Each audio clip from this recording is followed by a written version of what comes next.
High friends, welcome to Sam's kitchen. Friends, आज ना आपण एक मस्तपैकी ठेच्याची रेसिपी करणार आहे। आता ठेचा म्हटल्यावर काय होतं की झणझणीतच असतो, पण ना आजचा जो ठेचा करणार आहोत ना तो आहे टोमॅटोचा ठेचा। त्याला काय होतं, झणझणीतपणा तर आहेच आहे, पण थोडासा त्याला जर तो टोमॅटोचा जो आंबटसर जो टच येतो ना तो खूप छान लागतो। आता हा जो ठेचा आहे, जसं मी तुम्हाला व्हिडिओमध्ये सांगितलं की पराठा पोळी वगैरे कशाबरोबर तुम्ही खाऊ शकता। अजून एक ह्याच्यातली महत्त्वाची गोष्ट आहे, आता काय होणार आहे की जून पासून मुलांची शाळा सुरू होणार आहे, तर ना आपण मुलांना पराठे किंवा थालीपीठ वगैरे देतो, तर त्यावेळेला आपण सर्रास आहे ना विकतचे सॉस वगैरे देतो।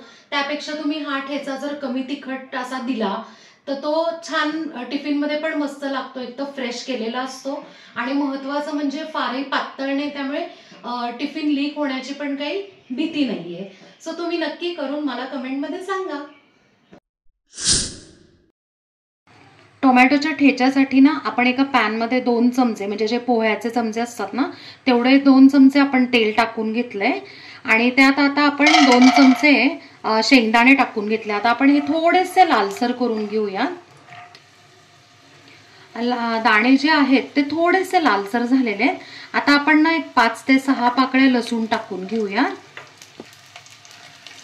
त्यात आता आपण एक 4 ते 5 हिरव्या मिरच्या किंवा तुम्हाला जेवढं तिखट पाहिजे त्या पद्धतीने तुम्ही टाकू शकता। आणि आता हे 2 मिनिटं आपण छानपैकी फ्राय करून घेऊया।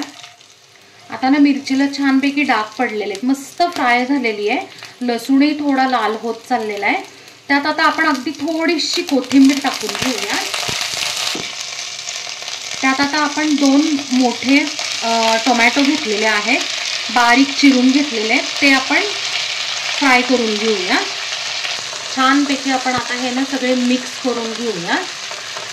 आता चवीप्रमाणे आपण याच्यात मीठ टाकून घेऊयात आणि परत एकदा छानपैकी मिक्स करून घेऊयात।